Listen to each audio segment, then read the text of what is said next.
Você já parou para pensar por que acreditamos em algumas coisas sobre a Bíblia, que na verdade nunca estiveram lá? É impressionante como certas tradições se enraizaram tão profundamente que as aceitamos sem questionar. Hoje quero te revelar 6 dessas tradições que você provavelmente sempre pensou serem bíblicas, mas que vão te deixar de boca aberta. Prepare seu coração, abra sua mente e pegue sua Bíblia. Vamos juntos descobrir o que realmente está escrito na Palavra de Deus e o que é apenas tradição popular. 1. A maçã do pecado original. Quando pensamos no Jardim do Éden, uma das primeiras imagens que vem à mente é Eva mordendo uma maçã vermelha e suculenta, certo? Essa cena foi retratada em incontáveis pinturas, filmes e livros ao longo dos séculos. Mas você sabia que a Bíblia em nenhum momento menciona que o fruto proibido era uma maçã? Em Gênesis 3:6 encontramos apenas a menção ao fruto da árvore. O texto diz: vendo a mulher que a árvore era boa para se comer, agradável aos olhos e árvore desejável para dar entendimento, tomou do seu fruto e comeu. A origem dessa interpretação vem da tradução latina da Bíblia, a Vulgata, onde a palavra malum pode significar tanto mal quanto maçã. Essa ambiguidade linguística, combinada com o simbolismo da maçã na cultura romana, acabou influenciando artistas e intérpretes medievais. Na verdade, o foco da narrativa bíblica não está no tipo de fruto, mas sim na desobediência de Adão e Eva ao comando divino. Deus disse claramente: de toda árvore do jardim comerás livremente, mas da árvore do conhecimento do bem e do mal não comerás. Gênesis 2:16-17. Alguns estudiosos sugerem que o fruto poderia ter sido uma romã, um figo ou até uma tâmara, frutas comuns na região do Crescente Fértil, onde se acredita que o Jardim do Éden estava. O que importa mesmo é entender que a essência da história não está no fruto, mas nas consequências da desobediência.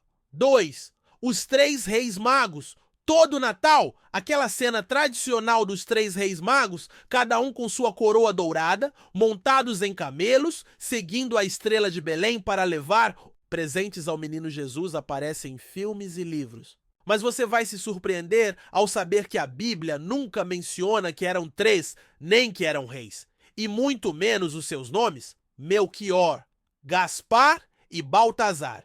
O que Mateus realmente diz em 2:1-2 é que vieram magos do Oriente a Jerusalém perguntando: onde está o recém-nascido rei dos judeus?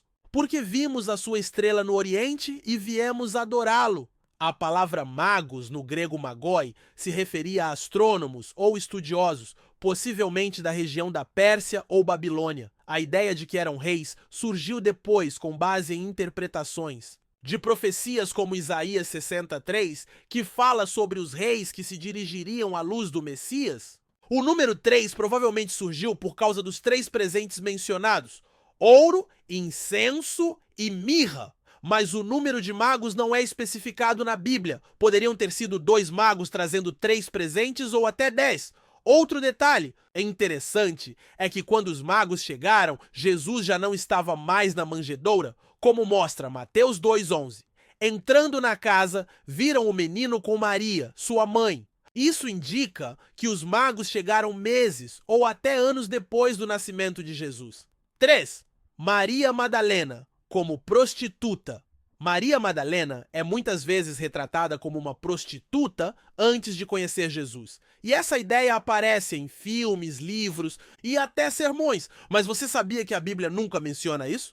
O que realmente sabemos sobre Maria Madalena está em Lucas 8:2, que nos diz que ela tinha sido libertada de 7 demônios. Ela era de Magdala, uma cidade próspera às margens do Mar da Galileia. A confusão surgiu quando as histórias de Maria Madalena, a mulher pecadora que ungiu os pés de Jesus com perfume, Lucas 7:36-50, e Maria de Betânia, irmã de Marta e Lázaro, foram erroneamente combinadas. Maria Madalena não era uma prostituta, mas sim uma seguidora dedicada de Jesus. Ela esteve presente em momentos importantes de seu ministério, foi uma das poucas que permaneceu ao pé da cruz, João 19:25, e foi a primeira a ver Jesus ressuscitado, João 20:14-18. Jesus confiou a ela a mensagem mais importante da história: sua ressurreição. A verdadeira história de Maria Madalena é uma de transformação e propósito. Ela não foi de prostituta para seguidora,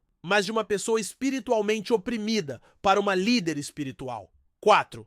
O Natal em 25 de dezembro. Quando chega dezembro, o mundo inteiro se prepara para o Natal no dia 25. Árvores enfeitadas, presépios montados, luzes por toda parte. Mas aqui vai uma revelação. A Bíblia nunca menciona essa data para o nascimento de Jesus? Na verdade, existem indícios de que ele nasceu em outra época do ano.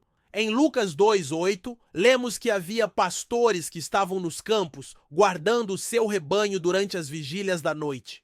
Isso é significativo porque em dezembro, a região de Belém experimentava um frio intenso e chuvas, e os pastores não costumavam deixar seus rebanhos nos campos durante a noite.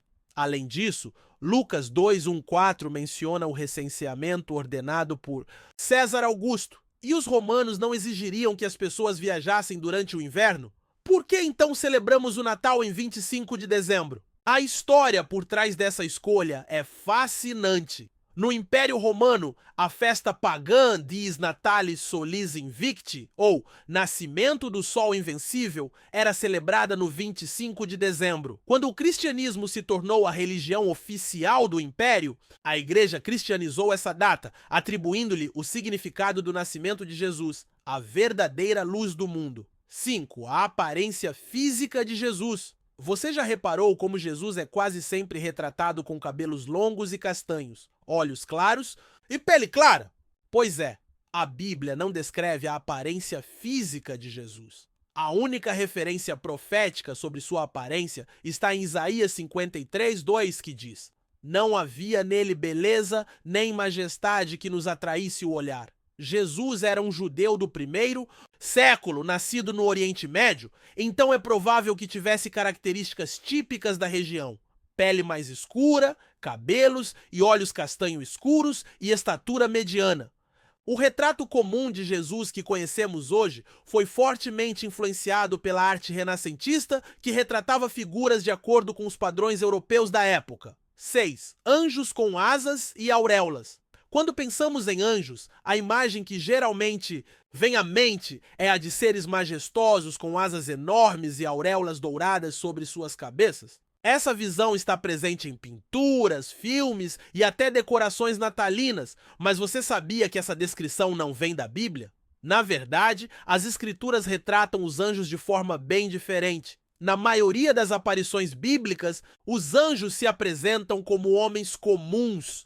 Em Gênesis 18, quando 3 anjos visitam Abraão, eles são tão parecidos com viajantes que ele os recebe sem perceber que eram seres celestiais. Em Hebreus 13:2 somos lembrados: não vos esqueçais da hospitalidade, porque por ela alguns, sem o saberem, hospedaram anjos. Isso reforça a ideia de que os anjos podem se parecer muito com seres humanos. Os únicos seres angelicais descritos com asas são os querubins e os serafins. Os serafins mencionados em Isaías 6:2 são descritos com 6 asas, 2 para cobrir o rosto, 2 para cobrir os pés e 2 para voar. Já os querubins aparecem como guardiões no tabernáculo e no templo, como em Êxodo 25:20, onde suas asas estão sobre o propiciatório. Porém, a imagem popular de anjos com asas brancas enormes e auréolas brilhantes não é descrita em nenhum lugar da Bíblia. A auréola, em especial, tem origem na arte greco-romana, onde círculos de luz eram usados para simbolizar divindades ou poder sobrenatural. Além disso, os anjos na Bíblia são frequentemente acompanhados de temor e reverência, em vez de doçura e serenidade. Quando aparecem, as pessoas geralmente ficam assustadas. Em Lucas 2:9, por exemplo, quando o anjo aparece aos pastores para anunciar o nascimento de Jesus, o texto diz: e ficaram aterrorizados. É por isso que quase sempre a primeira coisa que os anjos dizem é: não temais. Outro ponto fascinante é que os anjos são extremamente poderosos e possuem um propósito claro: servir a Deus e ajudar os seres humanos em sua jornada de fé. Como diz Hebreus, Eno 1:14, Não são todos eles espíritos ministradores enviados para servir a favor dos que hão de herdar a salvação? Eles aparecem em momentos cruciais da história bíblica, como o anjo que libertou Pedro da prisão, Atos 12, ou o que impediu Abraão de sacrificar Isaac, Gênesis 22. Existem também descrições impressionantes de anjos em Apocalipse. Eram em Apocalipse 10:1. Um anjo é descrito assim: vi outro anjo forte descendo do céu, envolto em nuvem, com o arco-íris por cima da sua cabeça. O rosto era como o sol e as pernas como colunas de fogo. Essa imagem é muito diferente dos anjinhos fofos que vemos em decorações populares. Além disso, a Bíblia menciona uma hierarquia angelical com diferentes tipos de anjos desempenhando funções específicas. Temos os arcanjos como Miguel, mencionado em Judas 1:9, os querubins que guardavam a entrada do Éden, Gênesis 3:24, e os serafins que aparecem ao redor do trono de Deus, Isaías 6. Mesmo o famoso anjo Gabriel, que aparece tanto no Antigo quanto no Novo Testamento, nunca é descrito com asas. Em Daniel 9:21, ele é descrito como o homem Gabriel. E quando aparece para Maria, em Lucas 1, também não há menção de asas ou auréola. Um detalhe curioso é que, apesar de todo o poder e glória atribuídos aos anjos, eles não são oniscientes. Em Mateus 24:36, Jesus diz: mas a respeito daquele dia e hora ninguém sabe, nem os anjos dos céus, nem o Filho, senão somente o Pai. Isso mostra que, mesmo sendo poderosos, os anjos têm limitações e dependem de Deus. Os anjos também aparecem como guerreiros celestiais em várias passagens. Em 2 Reis 6:17, quando Eliseu ora para que seu servo veja a realidade espiritual, o texto diz que ele enxergou um monte cheio de cavalos e carros de fogo ao redor de Eliseu. Isso mostra que os anjos são agentes de proteção e poder divino, prontos para batalhar em favor do povo de Deus. O número de anjos também é descrito como incontável. Em Hebreus 22, lemos sobre milhares e milhares de anjos. E em Apocalipse 5:11, João descreve milhões e milhares de milhares. Essa visão de um exército celestial imenso nos lembra que os anjos são parte de um plano grandioso e divino. Por fim, a falta de uma descrição específica dos anjos na Bíblia nos ensina uma lição importante.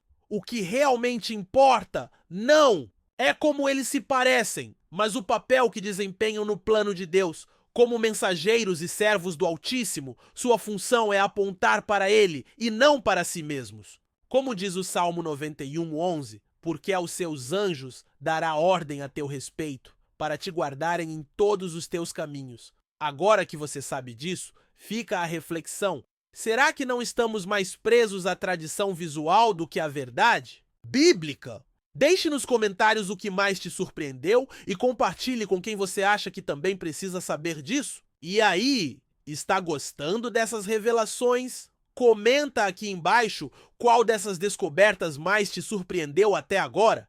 E não se esquece de compartilhar esse vídeo com aquele amigo que adora descobrir curiosidades bíblicas. O mais importante dessas histórias não é a forma como as conhecemos, mas sim o verdadeiro significado que elas nos trazem.